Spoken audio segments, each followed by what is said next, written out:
어떤 얘기를 하느냐면 감정에 호소하기 시작합니다. 그러면서 그 글의 마지막 문장이 어떻게 끝나느냐 이렇게 해요.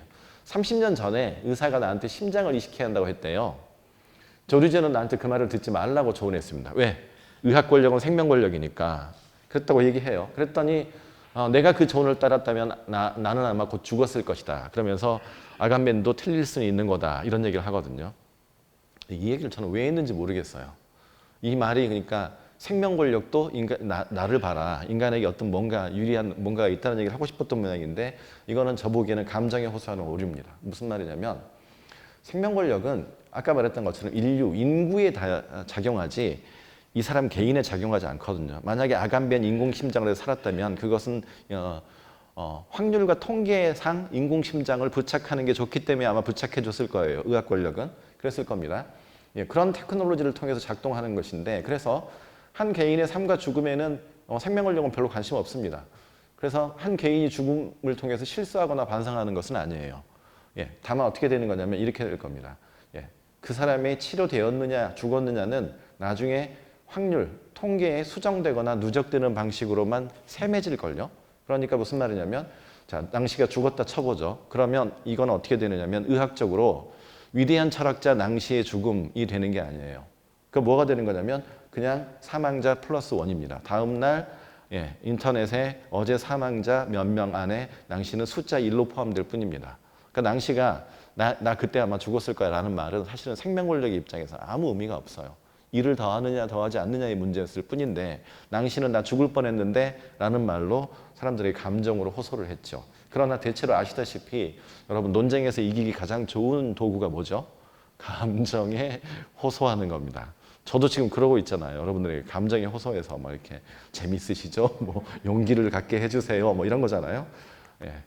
그러니까 그 글을 읽었던 독자들의 반응은 당연히 이렇습니다. 생명이라고 하는 것은 특히 친구의 생명은 고기에서 반드시 유지되고 연장되어야 한다는 통념들을 우리는 가지고 있잖아요. 그래서 이 독자들은 누구 편을 들었을까요? 당연히 낭시 편을 들죠. 아, 진짜 아간벤이 그런 일이 있었어? 아간벤 정말 나쁜 놈이네. 이런 얘기 그렇게 생각이 됩니다. 근데 여기서 질문 하나 던져볼까요? 저는 이 질문을 항상 해보는데요. 생명, 특히 인류의 생명은 보존되고 유지돼야 할 이유가 있는가? 그러니까 우리는 통념 속에서 아간벤을 비난할 수는 있어요. 친구를 죽음에 빠뜨릴 뻔했으니까. 그런데 정말로 인간의 생명은 보존되고 유지돼야 할 가치가 있는지에 답변을 내리실 자신이 있는 분이 여기 계실까요? 왜 인류가 오래 살아야 할 가치가 있죠? 플라스틱을 그렇게 만들어내고 우주에도 쓰레기를 만들어내고 지구 생태계를 파괴하고 이 질문까지 생각을 해본다면 저는 솔직히 이 낭시의 그런 식의 질문은 정말 감정에 호소한 오류에 불과하다고 생각하는데 실은 어떤 측면에서 보면요. 생명이 가장 가치 있다고 생각하는 것은 사실 신자유주의 이데올로그들이 더 많이 주장하는 바입니다. 제가 한번 깜짝 놀랐던 것은 훌륭한 대통령이라고 믿었던 김대중 씨가 대통령이 되더니 교육부를 뭘로 바꿨습니까? 교육부를 교육인적자원부로 바꿨거든요. 이 말 속에는 인간의 생명을 뭘로 보느냐면 일종의 자본이라든지 그걸로 봐요. 인적 자본입니다. 그리고 우리가 지금 뭐였죠? 스카이 그 학생들 가르치는 학원 한때 유명했던 스카이캐슬에서 보듯 스펙 만들어주는 게 똑같아요. 하나의 생명인 인간이 가지고 있는 이것이 인간이 뭐가 되는 거냐면 스펙이라고 하는 자본 투자했다가 나중에 더 많이 회수하는 일종의 기업체로 만든 사실은 인적 자원이란 말은 게리 베이커라고 하는 노벨 경제학상을 받았던 미국의 신자유주의자가 착상해낸 개념이에요. 신자유주의자들이 사실은 인간의 생명이 가지고 있는 가치를 가장 강조합니다. 그러나 하이데거 같은 사람은 뭘 강조하느냐면 가령 죽음으로 미리 달려가 봄. 우리가 다 죽을 수 있는 존재라는 생각, 이런 생각이 우리로 하여금 남들도 죽을 수 있는 존재이고 타자와 나의 관계를 다시 생각하게 한다고 하거든요. 죽음을 몰아내고 생명을 오히려 중요하게 하는 생각 속에서 독자들도 반응했고 오히려 저보기에는 거기서 신자유주의 이데올로기 같은 걸 더 보게 돼요. 하지만 이 논리 앞에서 누가 당하겠습니까? 생명의 소중한 것이라고 하는 논리 앞에서. 그래서 아간베는 비난받게 되고 거기서 저는 뭘 보느냐면 안전의 포퓰리즘 같은 걸 봐요. 예, 안전한 게 최고다. 살아있는 게 최고다. 생명 유지가 최고다. 그러나 어떻게 살고 어떻게 죽을까에 대해서 생각하지 않는 것. 예. 그래서 어쨌든 간에 이렇게 됐고 게다가 아간베한테는 안 됐지만 이탈리아에서 진짜로 코로나가 창궐해버립니다. 한 달 이내에 3월에. 그러면 이제 아까 근거 없는 예외 상태다. 동기 없는 예외 상태다라고 했던 아간베의 말은 틀린 게 되는 거죠. 예, 예외 상태에 동기가 있었던 거죠. 실제로 코로나는 창궐했으니까. 예. 다른 사람 얘기를 한번 해보겠습니다. 그러고 같은 날입니다. 2월 27일 같은 날, 그러니까 낭시가 글을 올렸던 것과 같은 날 로베르토 에스포지토, 이 사람이 갑자기 한국에서 유명해졌어요. 이 논쟁 때문에. 그 전까지 에스포지토라는 이름을 아는 사람 별로 없었습니다. 참고로 저는 알고 있었습니다. 네, 에스포지토라는 사람이 있었습니다. 이 사람이 똑같은 지면에 반박문을 같이 씁니다. 낭시하고 같이 쓰는데 이렇게 과장되게 다루어지다. 이것은 아간벤을 염두에 두고 한 말입니다. 이 사람이 일단 아간벤 편을 들어요. 논쟁에서 이기려면 첫 번째는 먼저 인정을 해줘야 됩니다. 그리고 반박을 해야 되는데 뭐라고 하느냐면 이 사람이 보기에도 그래 아간벤 네 말이 맞아. 최근의 세계 상황을 보건대 최근의 세계 상황은 생명 정치가 완전하게 전개되어 있는 상태임에는 틀림이 없어. 이렇게 얘기합니다. 예, 그 다음에 그 근거들을 듭니다. 근거로 어떤 게 있느냐면 출생, 사망 이런 것들의 같은 자연적 영역. 여러분 그 출생이나 사망은 자연에 속해 있잖아요. 인간이 어떻게 인공적으로 할 수 없는 어떤 것이라고 우리가 믿어왔는데 최근 생명공학은 거기에도 개입하죠. 가령 출산하기 전에 아이의 유전자 검사를 해서 유전자에 이상이 있으면 미리 태아를 사산시킨다거나 혹은 자 마지막에 누군가의 죽음, 이 사람이 죽었는지 여부를 확인하는 것은 누굽니까? 그 법 아니거든요. 의사들이거든요. 생명 권력이에요. 그러니까 이런 걸 보면 의학이나 생명 권력이 이제 드디어 어떤 사회적인 영역, 정치적인 영역, 정책 결정이라든지 이런 데도 아주 중요하게 개입하기 시작했던 상황을 보면서 야, 맞다. 네 말대로 생명 권력이 완전하게 전개된 것 같더라. 테러도 생물학적으로 변하고 이민관리, 전염병 이런 것들이 정치와 생물학적 삶의 관계를 중심으로 전개되더라. 이런 말을 합니다. 말이 어려우니까 그 예를 하나 또 들어보겠습니다. 이 말입니다. 이거. 자, 예전에는 망명을 할 때 있잖아요. 망명을 할 때 정치적 망명이 더 많았죠. 의학적 이유로 망명하는 경우는 없었거든요. 근데 최근에는 어떤 연구자 논문을 읽어봤더니 세계에서 일어나는 망명들이 정치적 망명은 거의 받아들여지지 않아요. 한국에서 망명자로 인정되기 얼마나 힘든지 아시죠, 여러분? 엄청나게 복잡합니다. 받아들이지 않으려고 합니다. 그런데 의학적 난민들은 의학적 망명은 6배가 늘어요. 그래서 요즘 비율은 정치적 망명보다 치료를 위한 의학적 망명의 경우는 어떻게 되느냐면 6배가 더 많습니다. 6대 1의 비율로 의학적 망명자의 숫자가 많다는 얘기입니다. 이 말은 무슨 말일까요? 이제 정치가 중요하다는 얘기입니까? 생명이 중요하다는 얘기입니까? 이제 정치적 이유보다도 의학적 이유가 더 중요한 이유가 되었다는 증거가 되죠.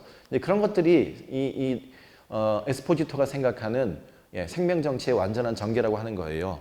그거 외에도 이런 거 많잖아요. 유전자 조작의 문제 뭐 등등. 하여튼 최근에는 그리고 우리가 가장 중요하게 생각하는 게 먹고 살고 하는 생물학적인 문제가 되어버렸잖아요. 정치적으로 철학적인 얘기 하는 사람 별로 없어졌고 이런 걸 볼 때 그리고 그 다음에 필요하지 않은 경우에도 어떤 법령이 오랫동안 적용되어 왔다. 이게 예외 상태지 않습니까? 필요하지 않은 법령이 오랫동안 유지되면 이건 예외 상태죠. 이런 걸 보건대 나도 아간벤의 말에 찬성한다라고 이야기합니다. 근데 지식인들의 병폐는 완전히 찬성하는 법은 없어요. 그래야 지도 먹고 살 테니까. 예. 그래서 동의는 여기까지고요. 여기까지고 어떤 얘기를 하느냐면 자기가 보기에 아간벤이 전염병에 의한 예외 상태를 민주주의의 위험, 즉 국가 권력의 독재라고 보는 것은 자기가 보기에는 그것은 반대다. 나는 그렇게 생각하지 않는다라고 이야기합니다. 그러면서 어떤 얘기를 하느냐면 작금의 상황은 전체주의가 무서운 게 아니라 차라리 공공 권력이 제 역할을 못하고 분해해버리는 것 같은 느낌을 주더라. 라는 얘기를 합니다. 그러니까 이 말도 낭시하고 유사한 말이죠. 이것은 국가가 기획한 게 아니라 국가가 통제하지 못하는 상황이라는 얘기예요. 국가가 오히려 분해되고 있다. 공공 권력이. 그래서 전체주의로 흐르기보다는 공공 영역을 정부가 더 이상 통제하게 되지 못하는 방향으로 흐를 가능성이 크다라고 얘기합니다. 결국 다시 논점은 이거네요. 예외 상태와 국가 권력의 문제. 예외 상태는 국가가 기획했느냐 혹은 국가가 통제하지 못할 수 있는 상황이고 국가는 그저 슬픈 이행자에 불과할 뿐이냐라는 논점이 여기서 생깁니다. 사실 제가 보기에도 그렇고 아간벤이 그동안 이런 비판을 받아오긴 했습니다. 아간벤은 필요 이상으로 국가를 강조해요. 주권 권력이 예외 상태를 창출하면서 자신을 유지한다. 그런데 푸코는 그렇게 생각 안 하거든요. 국가 권력은 점점 축소되고 시장, 자본에게 권력을 넘겨줘 버린다. 신자유주의 특징은 그거잖아요. 이 두 가지 대립이 있었던 것 같아요. 아간벤이 좀 저보기엔 촌스러운데 이런 비판이 있었거든요. 렘케 같은 사람은 푸코주의자인데 푸코 사후에 푸코의 아이들이라고 하는 학파를 만들어서 활동하고 있는 사람인데 이 사람이 이런 말을 했었습니다. 국가가 탈규제라는 명분으로 한때 자신이 책임지던 사회적 영역에서 철수하고 있는 현실이 더 위험하다. 국가가 통제할 것이라는 위험보다는. 그래서 국가는 생명의 가치에 관한 결정 및 생명의 시작과 끝에 관한 결정을 윤리위, 자문가위원회, 시민 패널의 협의에 위임하고 또한 과학적 영역과 상업적 이해관계에 넘겨버린다. 여러분 동의하지 않으세요? 예리한 얘기 아닙니까? 그러니까 지금 미국이 저 모양이 된 이유가 뭘까요? 코로나 사태. 미국이 바로 저 짓을 먼저 했거든요. 국가가 의료를 책임져야 될 것을 보건소 다 없애버리고 자, 의료를 민영화해버렸습니다. 보험료가 엄청 비싸서요. 코로나 치료를 받으려면 미국에서 수백만 원이 들어요. 그럼 치료를 받겠습니까? 알아버리겠습니까? 저라도 400만 원 든다면 알아버리겠어요, 그냥. 그러니까 치료율이 그렇게 높지 않으니까. 이게 뭐냐면 국가가 자신이 해야 될 공공 영역의 어떤 업무들을 시장이라든지 업체, 경쟁에 내맡겨버렸을 경우 일어날 수 있는 일들이 지금 일어나고 있다라고. 그래서 그런 방식으로 아간벤을 비판합니다. 렘케가. 이런 비판을 아간벤이 받아왔다는 것이고 그러니까 무슨 말이냐면 아간벤의 모델은 강력한 주권 권력이 통제하는 예외 상태와 수용소 모델이다. 이 맞는 말이에요. 아간벤이 아까 그 예외 상태라는 책, 호모사케라는 책 말고 다른 책도 썼습니다. 아우슈비츠의 남은 자들이라고 하는 책을 썼고요. 거기서 수용소를 뭐라고 생각하느냐면 생명 권력의 가장 전형적인 모델이라고 얘기를 합니다. 거기 보면 그렇죠. 예외 상태잖아요. 수용소 안에서는 어떤 법도 통용되지 않는 예외 상태인데 마음대로 죽일 수 있고 굶길 수 있어요. 거기서 누가 등장하느냐 하면 이른바 벌거벗은 생명, 호모사케르라고 하는 그 무젤만들. 거의 이제 동물 수준으로 격화되어 버린 인간들이 등장하죠. 그렇게 생각하면 아간벤의 모델은 사실은 약간 현대적이라기보다는 2차 대전 시기 수용소 모델인 것 같아요.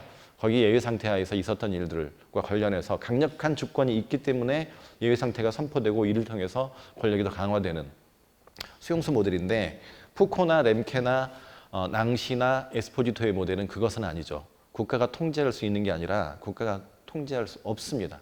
이제 시장이 통제하게 시장은 국가가 통제할 수 없으니까 뭐 그런 논점은 있어요. 그런 논점이 중요한 논점인 것 같고 우리 한국에서도 이 생각을 많이 해봐야 될 것 같은데 아간벤이 가만히 있었겠습니까? 때로 달려드는데 에스포지토도 뭐라고 하지 낭시도 뭐라고 하지 코로나는 창궐했지 그래서 한마디 합니다. 이제 한 달쯤 지난 뒤에 3월 17일에 아간벤이 해명이라고 하는 글을 또 같은 지면에 게재를 하는데요. 저보기에 이 글은 해명이라기보다는 강조점의 이동입니다. 약간 이 사람이 누그러뜨리는데 아간벤도 고집 세요. 절대 반성은 안 하고 뭐라고 얘기하느냐면 이렇게 얘기합니다. 자, 문제는 질병의 위험성에 대한 의견을 제시하는 것이 아니라 전염병의 윤리적 정치적 결과에 대해 질문해 보는 것이다. 이 말에는 약간 비겁한 뭔가가 있어요. 위험성에 대한 의견을 제시한 사람이 자기인데 별로 위험하지 않다 이러면서 근데 위험하냐 하지 않느냐 이게 중요한 게 아니라 이 일이 불러일으키게 될 나중의 결과 윤리적이거나 정치적인 결과가 중요하다. 자기가 보기에 국가를 마비시킨 공황의 물결이 명백히 보여주는 첫 번째 현상은 우리 사회가 더 이상 맨살을 믿지 않게 되었다는 것. 여러분 제 맨살 믿으실 수 있어요? 가서 제가 손잡아 드릴까요? 아니면 그 앞에서 비말을 튀겨드릴까요?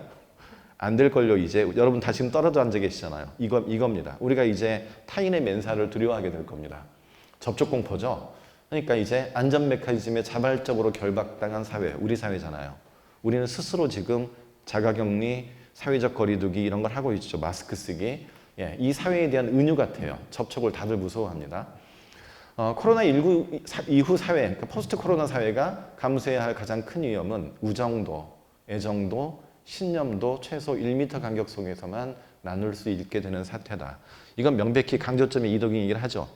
이게 위험하냐 안 위험하냐, 위험하지 않느냐 이 문제가 아니라 이것이 불러일으킬 결과가 바로 이런 삭막한 사회가 될 것이다 라는 얘기예요. 우리는 우정도 이제 1m 거리에서 해야 됩니다. 그래서 어떻게 해야 되느냐면 악수도 못하고 주먹으로 이렇게 해야 되고, 그 다음에 애정도, 하긴 뭐 저야 뭐 애정 표현을 아내에게 해본 지가 너무 오래됐기 때문에 별 상관은 없습니다만은, 신념도, 이거는 시위의 문제죠. 집회 결사나 이런 거, 정치적인. 물론 저는 광복절 집회나 개천절 집회 같은 것은 제발 좀 안 일어났으면 좋겠어요. 그러나 만약에 정의로운 방식의 집회가 필요할 때도 저런 문제가 생긴다면요. 그래서 얼마 전에 보니까 노동자들이 집회하는데 본인들이 나가지 않고 거기에 인형, 이모티콘 이런 걸 대신하고 있더군요. 예, 이런 일들이 벌어질 거라고 하니 이게 두려운 사태 아니냐. 그러면서 이 사람이 무슨 얘기를 했냐면 걱정스러운 것은 현재가 아니라 그 이후의 일이다. 포스트 코로나 사회가 문제다. 아마 영원히 마스크를 써야 될지도 몰라요. 저희는. 그럴 것 같습니다. 설사 이 사태가 물러난다 하더라도 이후에 다른 질병이 오지 않으라는 보장이 없고, 한번 우리가 버릇을 들인 이런 거, 사실 저 요즘 어떤 경험을 하느냐면 이상하게 비대면 회의가 편해지더라고요. 점점. 그러면 이게 코로나 사태가 종결이 된다 하더라도 우리는 비대면 회의를 할 거고, 대학 입장에서는 비대면 강의가 돈이 훨씬 덜 들걸요? 부학장님 안 그렇습니까? 예산도 덜 들걸요. 뭐 시설이 필요하긴 해요. 각각 자기가 만들어서 올리고 되는데 학생들도 학교 안 나와도 되잖아요. 저희 딸이 서울에 있는 대학 다니는데 어디서 다니는 줄 아세요? 용봉동에 있는 우리 집에서 다니고 있습니다. 예, 월세 안 내도 돼요. 이런 사태가 틀림없이 와요 이제. 그러면 이후의 사태는 아마 돌이킬 수 없을 것 같습니다. 이걸 지금 아간벤이 걱정하는데 저는 이 걱정에는 100% 또 동의합니다. 예, 이런 아간벤, 이런 논쟁이 있었습니다. 여기까지가 이제 제가 뭐 저 철학이나 의학 전공도 아닌 자가 문외한이 코로나 바이러스가 불러일으킨 인문학적 논쟁들에 대한 소개를 잠깐 해드렸고요. 지금 저 이 마이크 꼭 이따 소독하십시오. 예. 그리고 지금부터는 이제 문학 얘기로 넘어가 보겠습니다. 제 전공이 문학이니까. 아간벤을 통해서 문학 얘기로 넘어가 보겠습니다. 아간벤이 그 글을 쓰면서 인용한 소설책이 한 권 있어요. 한 권 있는데 어떤 책이냐면 알레산드로 만초니라고 하는 이탈리아의 18세기 소설가입니다. 묘사된 전염병에서와 같이 다른 인간들은 이제 전적으로 모든 비용을 피하고 최소한 그로부터 1m 거리를 유지해야 하는 전염병의 가능한 확산자로만 여겨진다. 타인들이. 죽은 자들은 장례식에 대한 권리가 없으며 장례 요즘 잘 못 지내죠. 브라질에서 섬에다가 다 시신들 묻어버리는 거 기억하시죠? 장례, 애도 이런 것들은 인간만이 가지고 있는 유일한 습속입니다. 어떤 동물도 장례를 치르는 동물은 없죠. 인간을 인간이게 하는 여러 속성 중에 하나는 죽은 타인에 대한 애도인데 그걸 우리는 못합니다. 최근에. 사랑하는 사람의 몸에 어떤 일이 일어날지도 분명하지 않습니다. 그 선별 검료소 가기 전에 얼마나 공포에 떨었는지 모릅니다. 나 때문에 내 가족이 걸렸으면 어떡하지? 나 때문에 나랑 어제 밥 먹었던 서울의 문학과 지성사 사람들 다 걸려있으면 나는 어떡하지? 예, 이런 거. 예, 어떤 일이 일어날지 분명히 이런 공포에 살게 될 텐데 그러면서 들고 있는 얘가 인용한 소설이 만초니의 소설이거든요. 제가 또 문학 전공하는 사람 아닙니까? 그걸 찾아봤습니다. 뭐 어떤 소설인가. 다행히 한국에 번역되어 있더라고요. 예, 이렇게 문학과 지성사에서 번역이 되어 있더라고요. 예, 만초니의 약혼자들이라고 하는 이 소설은 17세기 밀라노에서 창궐한 패스트를 다루는 소설입니다. 쓰이기는 18세기에 쓰여졌는데 그 무대는 17세기예요. 다룬 소설인데 이것만 보겠습니다. 어떤 얘기냐면 밀라노뿐만 아니라 전 유럽이 마찬가지였는데 해로운 기술과 악마적인 효과와 전염성이 강한 독이나 마법을 통해 패스트를 확산시키는 사람들이 있다. 이 사람들이 주 누구냐면 유대인이나 프랑스 사람이라고 알려져 있었어요. 당시에 이탈리아와 프랑스, 스페인 사이가 안 좋았으니까 알려져 있었는데, 그러니까 금방 생각나시죠? 예, 처음에 했을 때 우한 바이러스. 그래서 막 뭐라고 하냐면 지금도 저 트럼프는 우한 폐렴이라고 부르잖아요. 한국의 극우 세력들도 뭐라고 부르냐면 우한 폐렴이라고 여전히 부르지 않습니까? 그 안에 뭐가 있느냐면 중국인에 대한 혐오가 있죠. 그리고 한국인들도 실제로 유럽에서 많이 구타당했잖아요. 아시아인들이 병균을 퍼뜨린다는 이유로. 단계가 있대요. 유행병이 번지기 시작하면 첫 번째는 부인이랍니다. 이거 큰일 아닐 거야 하고 부인한답니다. 두 번째는 뭐냐면 추적이랍니다. 누가 이걸 퍼뜨렸지? 하면서 계속 찾습니다. 생물학적인 원인 혹은 이방인들 이걸 퍼뜨리는 뭐 음모론들이 돌아다니기 시작하죠. 세 번째가 뭐냐면 이제 대응입니다. 과학적 대응을 하게 되는데 네 번째는 뭘까요? 극복일까요? 체념일까요? 극복이 아니라 체념이랍니다. 극복이라고 하는 건 거의 일어나 본 적이 없대요. 전염병에 대비해서. 예, 어쨌든 이런 일들이 일어나는데 이 얘기를 아마 아간베는 하고 싶었던 것 같아요. 이런 식의 타인에 대한 혐오, 거리두기 이런 것들이 팽배해질 것이다 이런 얘기를 했던 것 같은데 실은 제가 중요하게 읽은 것은 아간벤이 그런 식으로 인용했던 이게 아니라 이 부분이에요. 1년 전에 펠리페 4세 왕이었죠. 서명한 공문서가 통치자에게 전달되었다. 영주들이겠죠. 그러니까 마드리드에서 4명의 프랑스인들이 도망쳤는데 유독하고 전염성이 강한 기름을 유포한다는 의심을 받아 추적당하고 있고 밀라노로 그들이 도망쳤는데 주의하라. 이건 누가 내린 거냐면 왕의 칙령입니다. 지금으로선 상상이 안 되지 않나요? 자, 지금은 질병에 누가 대응하느냐면 물론 문재인의 지시가 있겠지만 정은경 씨가 대응을 잘했잖아요. 즉 의료 전문가들, 질병 전문가들, 관료들이 이 대응을 해야 되는데 왕이 칙령을 내려서 직접 뭐라고 했느냐면 이방인을 추방하라, 유대인을 처형하라. 그러다 아닌 것 같으면 유대인을 복권시켜라. 이런 명령들을 왕이 내립니다. 이것을 푸코는 주권 권력이라고 합니다. 왕이 자신의 주권을 통해 생사여타권을 쥐고 있는 어떤 그러니까 이때 약혼자들 이것도 사실은 그러니까 아간베는 사실은 이거였을 거예요. 우리가 타자와의 거리두기가 이게 영속적으로 굳어져 버리는 어떤 사회에 대한 우려를 했겠지만 제가 중요하게 읽은 것은 이 부분입니다. 이 부분인데 이런 시기에 권력을 주권 권력이라고 한다고 얘기했고요.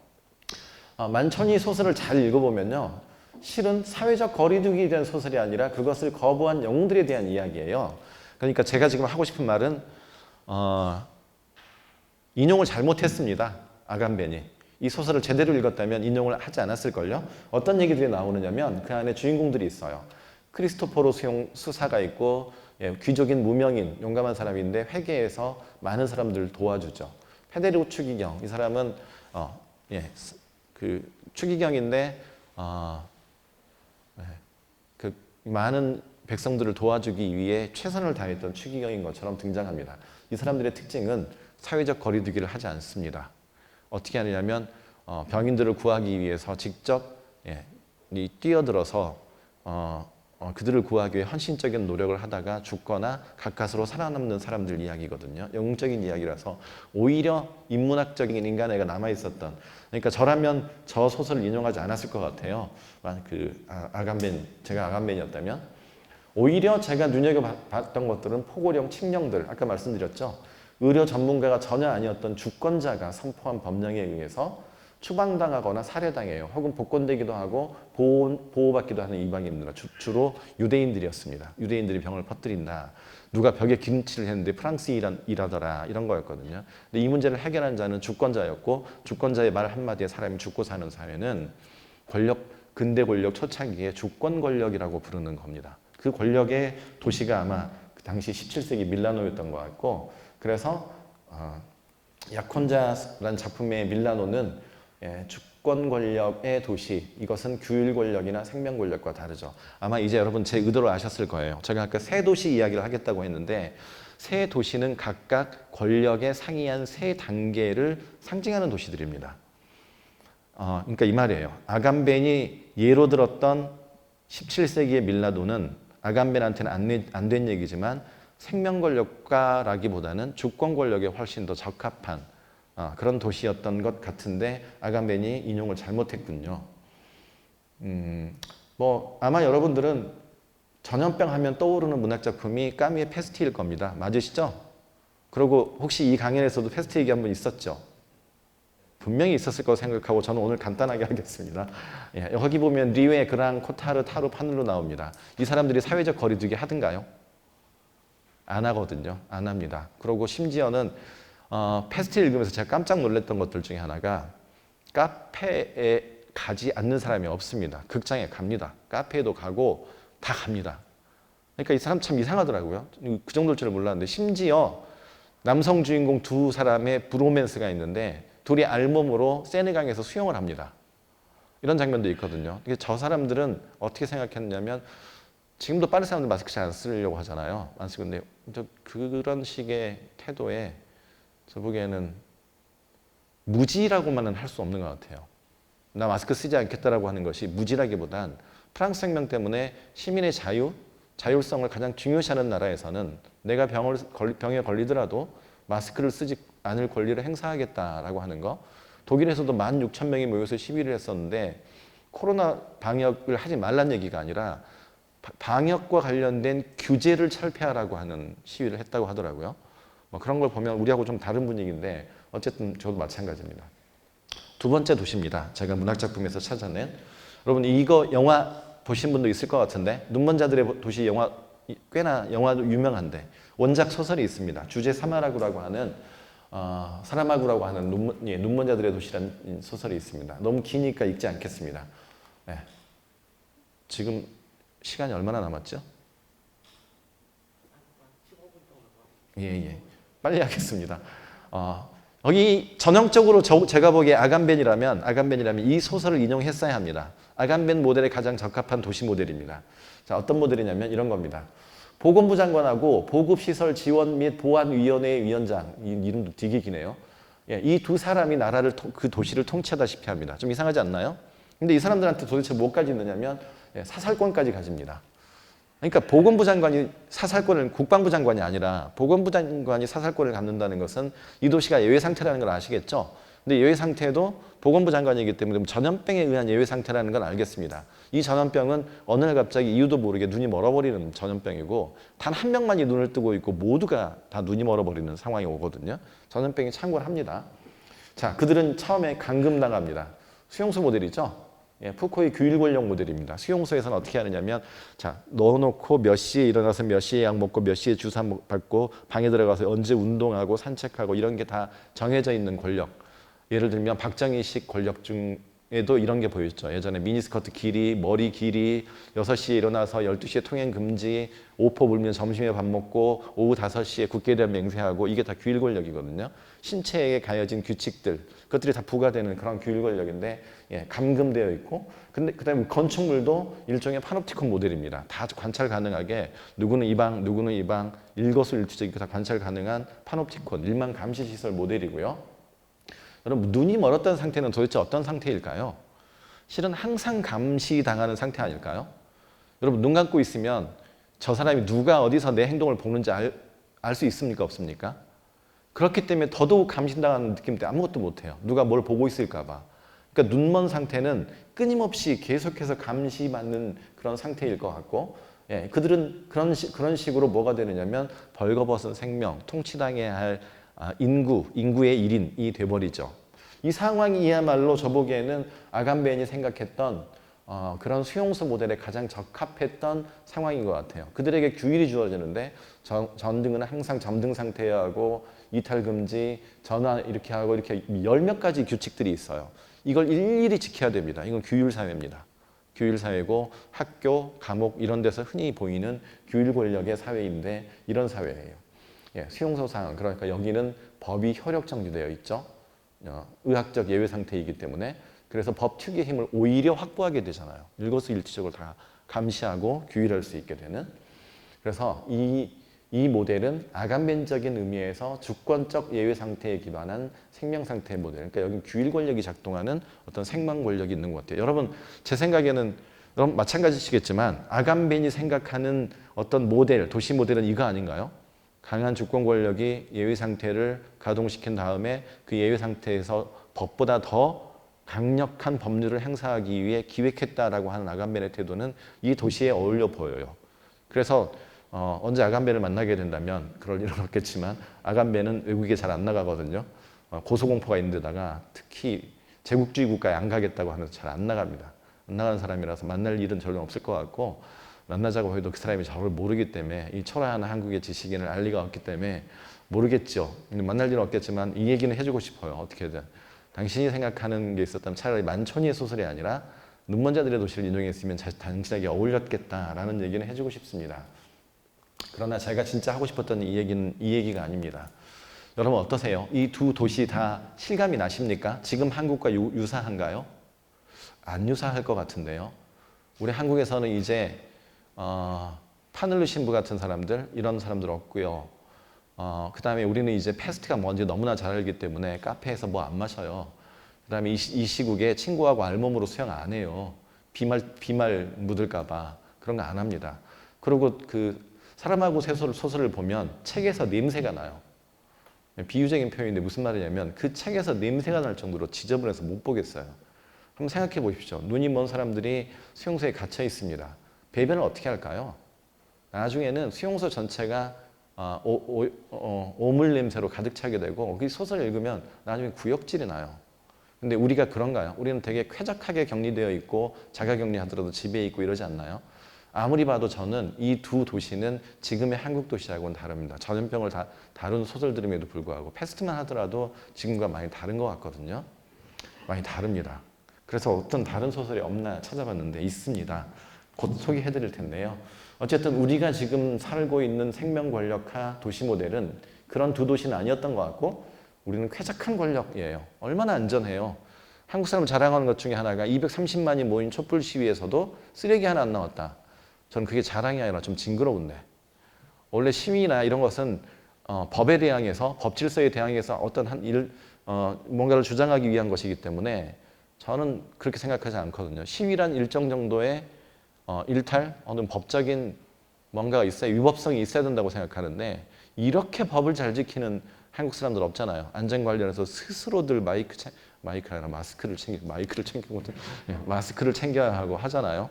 예, 이런 걸 보고 있으면 저보기에는 지금 두 도시는 지금 한국의 광주, 서울 이런 데하고 거리가 멉니다. 우리는 쾌적한 권력, 자발적으로 우리의 안전을 우리가 책임지겠다.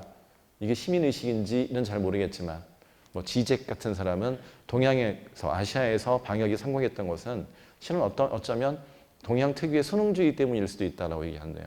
권력이라고 하는 거. 그 말도 인종주의에 산물이 있다고 생각할 수 있지만 또 일견 타당하게도 생각하거든요. 너무 법을 잘 지키는 그런 거. 게다가 우리 국가는 죽이려고 하지 않지 않습니까? 우리는 국가, 법, 권력 그러면 억압하고 체포하고 감금하고 죽이고 이렇다고 생각했는데 요즘 우리 공권력을 보면 살리려고 애를 쓰지 않나요?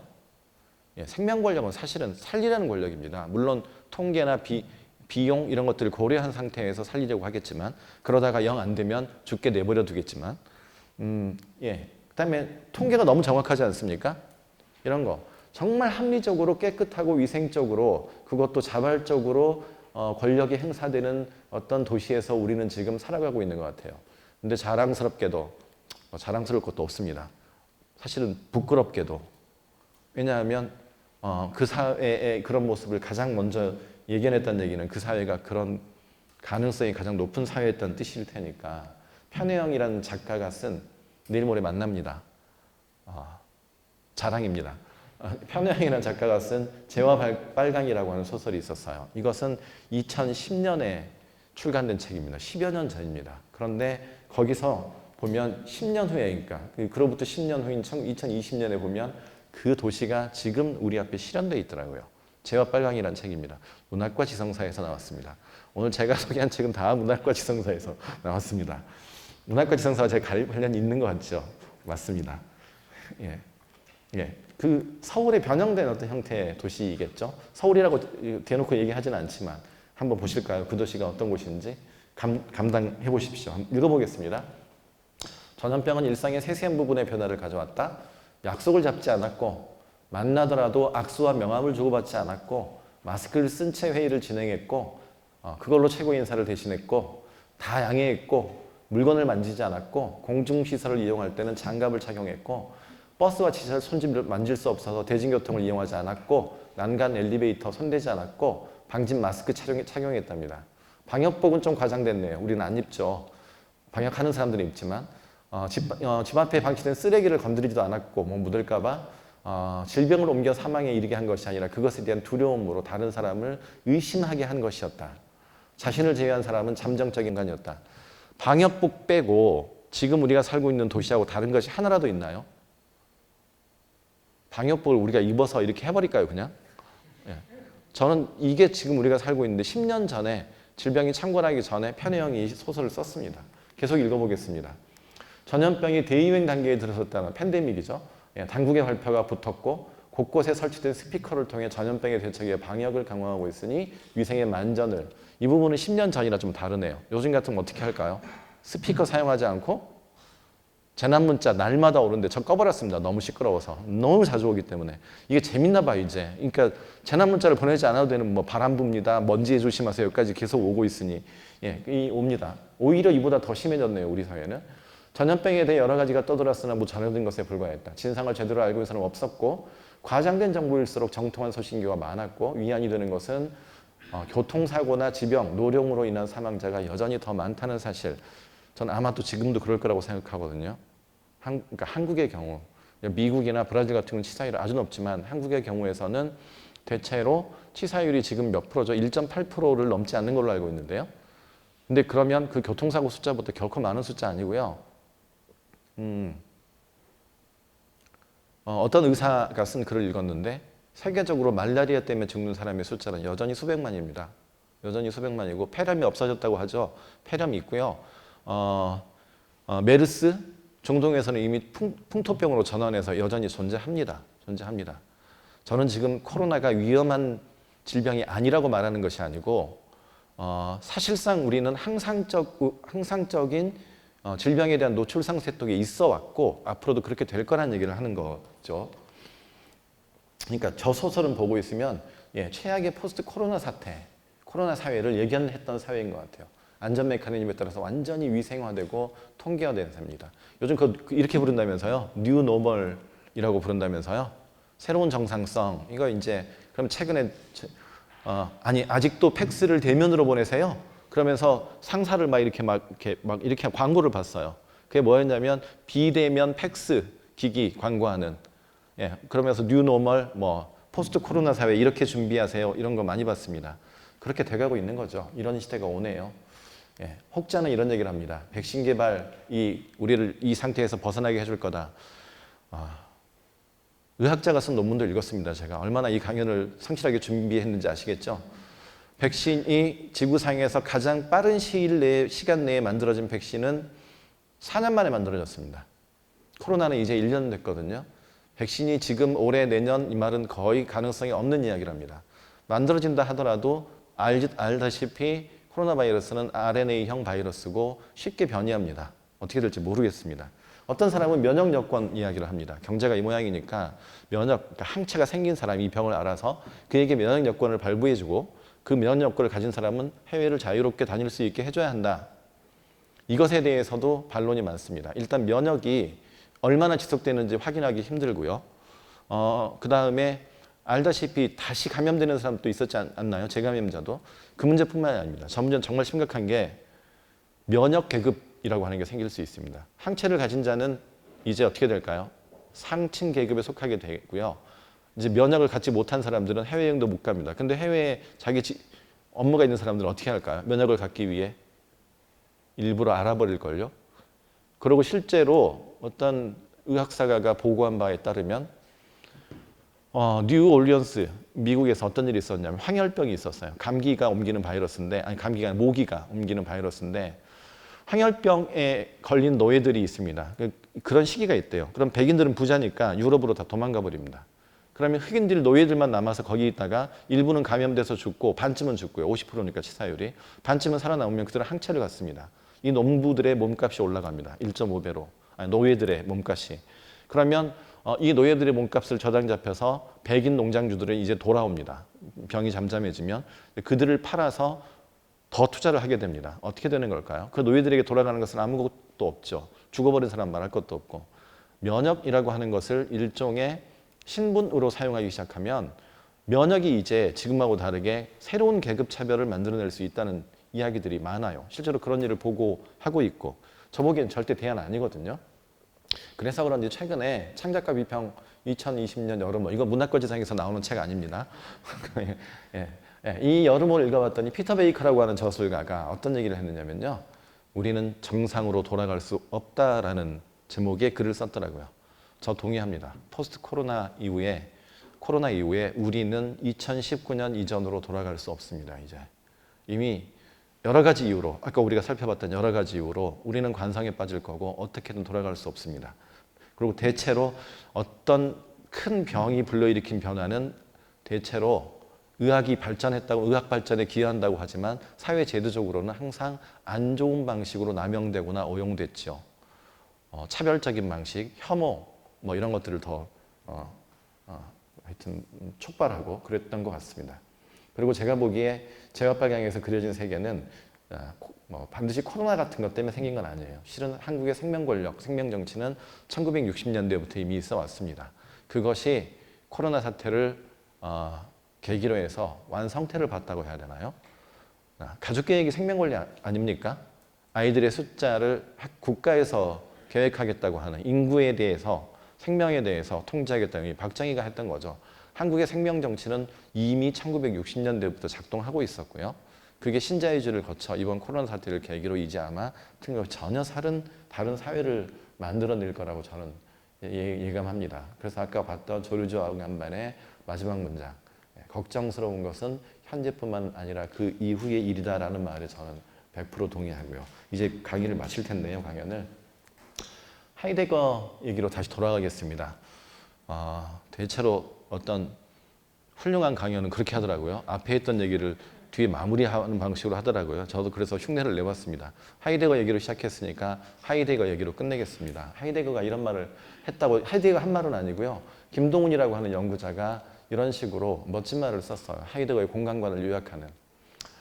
도시공간은 가능하면 많은 사람과 집기, 가구들이 그 안에 존재할 수 있게 기획되어야 하는 물리적인 공간이 아니다. 물리적인 공간이 아닙니다. 그것은 오히려 인간의 삶과 그 삶과의 의미연관 속에서 존재하게 되는 모든 세계 내부적 존재자들, 사물들이라고 생각하면 되실 것 같아요. 사물들, 도구들, 건축물들이 만들어내는 의미연관의 청체, 그것들이 서로 연결돼서 의미를 가지는 게 훌륭한 도시죠. 쓸모없는 게 아니라 인간과 항상 뭐 그런 곳인데, 이웃은 이렇게, 그리고 바로 이 안에서 인간의 삶이 펼쳐진다. 이웃은 이렇게 우리 삶의 중심인 폴리스에서, 폴리스가 항상 공론장이죠. 공공영역입니다. 이런 데서 인문학을 강연하게 되죠. 공공영역이 없는, 이게 그 그리스의 폴리스 아시잖아요. 폴리스에서 철학과 문학과 예술이 다 논의되는 그런 공공영역을 말하죠. 거기서 우리와 함께, 우리와 같은 방식으로 존재하는 존재자이다. 이러한 존재자는 단순히 물리적, 생물학적으로 우리 곁에 있는 존재하는 것이 아니라 우리와 함께 만들어내는 세계 내부적 존재자들과의 의미연관. 여기서 많이 등장하는 말이 이런 말이네요. 이웃, 연관, 함께, 더불어, 이런 것들입니다. 이런 말들을 간단하게 요약하면 저는 접촉이라고 생각합니다. 우리가 만나야 하고 함께 있어야 하고 함께 토론하고 이럴 수 있을 때 하이데거가 생각했던 도시, 인문 도시 이런 게 가능하잖아요.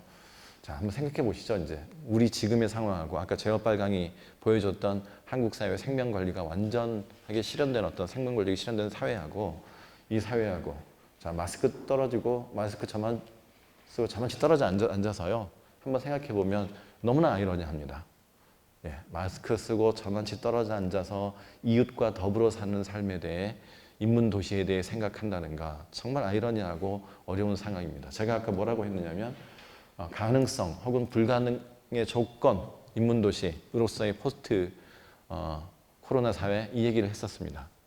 이것이 지금 우리가 처해 있는 가능성과 불가능성의 조건입니다. 인문도시 얘기를 하려면 이제 이후로 이 가능성과 조건, 불가능성의 조건, 이 상태에서부터 인문도시를 생각해야지 막연하게 이상적으로 연구재단에서 예산 따오기 위해서 죄송합니다. 예, 이런 식의 인문도시를 생각하는 것은 저보기에는 지나치게 이상화된 것이고 사실은 헛된 이야기가 되겠죠. 모든 이야기는 항상 조건과 맥락 속에서 발화되어야 한다고 제가 아까 강연 초기에 얘기했었는데, 지금부터 인문도시 얘기를 하려면 저런 상황 속에서도 접촉과 대면도 없는 이런 상황 속에서도 우리가 인문도시를 만드는 방식이 있겠는가, 가능한가, 불가능한가, 이런 걸 따져보지 않고는 이런 얘기를 할 수 없을 것 같습니다. 이게 사실 아이러니한 표현이에요. 한번 생각해 보십시오. 예, 저만치 떨어져 앉아서 마스크 쓰고 모니터 앞에서 사람을 만나지 않은 채로 인문도시를 생각한다는 이 아이러니. 그래서 이런 사회에서도 인문도시는 가능한가, 이 조건에서 생각해 보시자고 오늘 이 강연을 들었습니다. 결국 이렇게 됐네요. 절망적인 강연이네요. 인문도시 하라고 웃기고 있네라는 얘기를 하러 온 것처럼 돼버렸지만 그러나 이게 우리 조건이라면 논의는 여기서부터 시작돼야 된다고 생각합니다. 이상 오늘 강연 마치겠습니다.